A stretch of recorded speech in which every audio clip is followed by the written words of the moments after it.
नमस्ते मित्रों, आप सभी को हमारे YouTube channel hub of history archaeology and museology या हब ऑफ हम में स्वागत है। यहाँ हम लोग यूजीसी नेट का पेपर 2 म्यूजियोलॉजी एंड कंजर्वेशन के PYQ को सॉल्व कर रहे हैं। चलिए शुरू करते हैं पहले सवाल से। प्रश्न संख्या 1, पुस्तक द म्यूजियम एज के लेखक हैं। The book museum age was written by option A Alma S Wittlin, option B G Ellis Burcaw, C Germain Bazin, D Richard D Altick. इसका सही जवाब आएगा option C Germain Bazin. Germain Bazin the museum age के लेखक हैं। चलिए अगले सवाल की ओर आगे बढ़ते हैं। प्रश्न संख्या 2, गेटी कंजर्वेशन इंस्टीट्यूट GIC स्थित है। Getty conservation institute GIC is in option A Los Angeles, option B Washington DC, option C Rome, option D London. इसका सही जवाब आएगा option A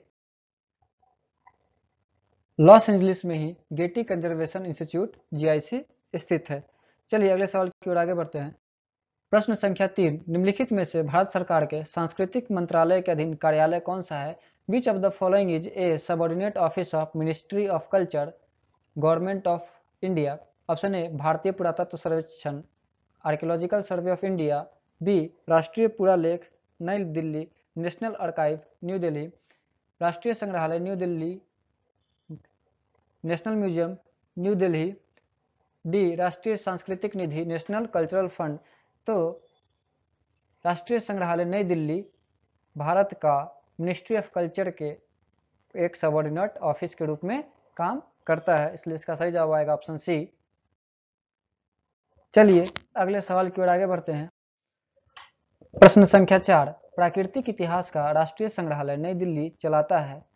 national museum of natural history new Delhi run by option A वन मंत्रालय भारत सरकार ministry of forest government of India, option B पर्यावरण एवं वन मंत्रालय भारत सरकार ministry of environment and forest government of India, option C राष्ट्रीय विज्ञान संग्रहालय परिषद भारत सरकार national council of science museum government of India, option D रेल मंत्रालय भारत सरकार ministry of railways government of India. इसका सही जवाब आएगा ऑप्शन बी पर्यावरण एवं वन मंत्रालय भारत सरकार ministry of environment and forest government of India.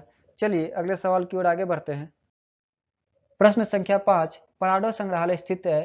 Prado museum is in option A Italy, option B Spain, option C England, option D France. तो इसका सही जवाब आएगा ऑप्शन बी स्पेन। चलिए अगले सवाल की ओर आगे बढ़ते हैं। प्रश्न संख्या 6, मुंबई के प्रिंस ऑफ वेल्स संग्रहालय का वर्तमान नाम क्या है? What is the present name of the prince of Wales museum Mumbai? Option A city museum of Mumbai, option B Shivaji museum, option C Chhatrapati Shivaji वस्तु संग्रहालय, ऑप्शन डी महाराष्ट्र म्यूजियम। तो इसका सही जवाब आएगा ऑप्शन सी छत्रपति शिवाजी वास्तु संग्रहालय। इस प्रकार से सी इसका करेक्ट आंसर होगा। प्रिंस ऑफ वेल्स का वर्तमान नाम ये छत्रपति शिवाजी वस्तु संग्रहालय है। चलिए अगले सवाल की ओर आगे बढ़ते हैं। प्रश्न संख्या 7, कोड ऑफ हम्मुराबी किस संग्रहालय में है?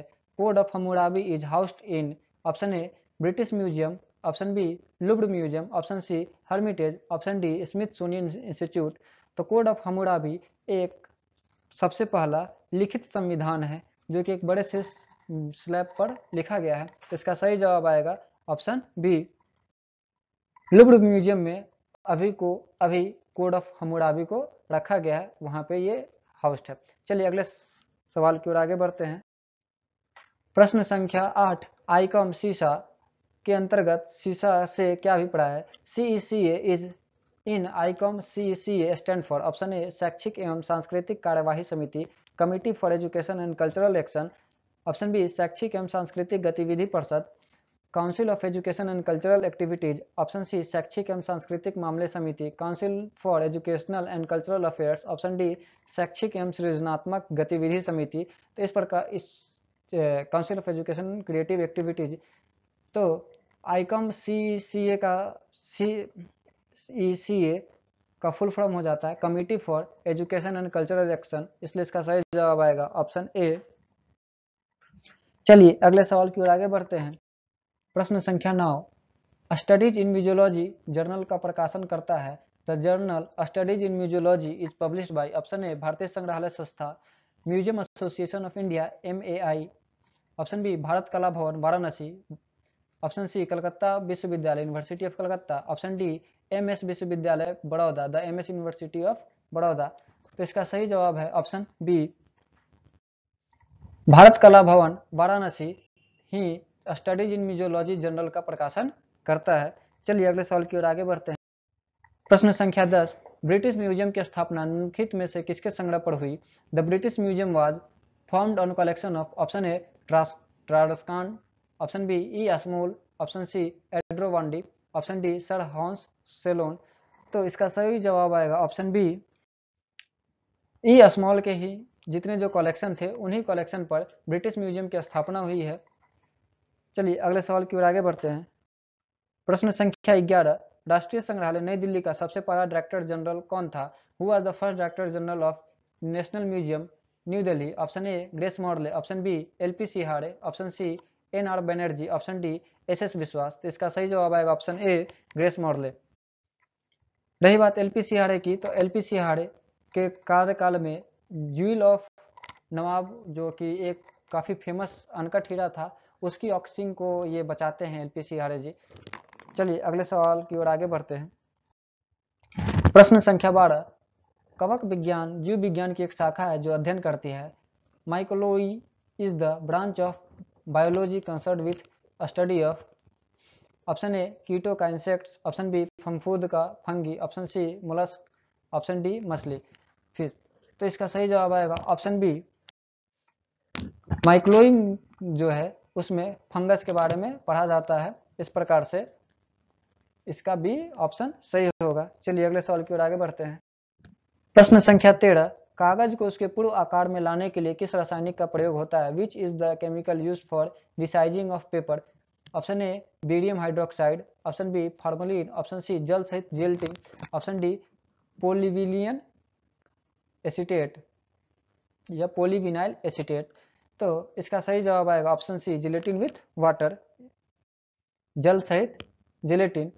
जो का कोई कागज मुड़ उड़ गया रहता है, वो मुड़ चमुड़ आ जाता है, तो उसको वास्तविक स्थिति में लाने के लिए जल सहित जेलेटिन या जेलेटिन विथ वाटर का प्रयोग किया जाता है। चलिए अगले सवाल की ओर आगे बढ़ते हैं। प्रश्न संख्या 14, हस्तलिखितों के विचरक एजेंट के रूप में किस रसायन का उपयोग किया जाता है? Which chemical is used as bleaching agent for manuscripts? Option A trichloroethylene, option B chloramine, option C pyridine, option D ammonium solution या अमोनियम का घोल, अमोनियम सॉरी। तो इसका सही जवाब आएगा ऑप्शन बी क्लोरामीन। क्लोरामीन जो है जितने जो मैन्युस्क्रिप्ट्स होते हैं उसमें ये ब्लीचिंग एजेंट के रूप में इसका प्रयोग किया जाता है। चलिए अगले सवाल की ओर आगे बढ़ते हैं। प्रश्न संख्या 15, वस्त्रों के रंग को पक्का बनाने के लिए किस रसायन का उपयोग किया जाता है? Which chemical is used for fixing colour in of textiles? Option A acetic acid, option B nitric acid, option C tartaric acid, option D hydrochloric acid. तो इसका सही जवाब है ऑप्शन ए एसिटिक एसिड का यूज कपड़ों के रंग को पक्का करने में या उसको फिक्स करने में इसका प्रयोग किया जाता है। इस प्रकार आज का सेट यहाँ पे खत्म होता है।